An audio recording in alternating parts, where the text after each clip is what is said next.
रात का रहस्य। रात के 11 बज चुके थे। राधिका अपने कमरे में अकेली बैठी किताब पढ़ रही थी।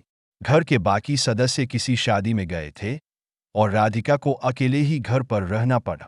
उसने अपनी किताब में खोई हुई थी जब अचानक उसे घर के बाहर से किसी के चलने की आवाज़ सुनाई दी।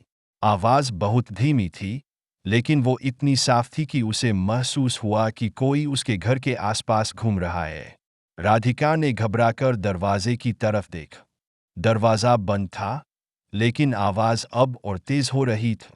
जैसे जैसे आवाज़ करीब आ रही थी, उसका दिल तेज़ी से धड़कने लग। उसने सोचा कि शायद ये उसकी कल्पना मात्र हो, लेकिन उसने सुना कि दरवाजे पर किसी ने दस्तक दी। उसने धीमी आवाज़ में खुद से कहा, शायद ये कोई पड़ोसी हो, लेकिन फिर उसने महसूस किया कि ये दस्तक सामान्य नहीं थी। कोई बड़ी ताकत से दरवाजे को धक्का दे रहा था, जैसे दरवाज़ा तोड़ने की कोशिश कर रहा। अब उसका डर और बढ़ गया था।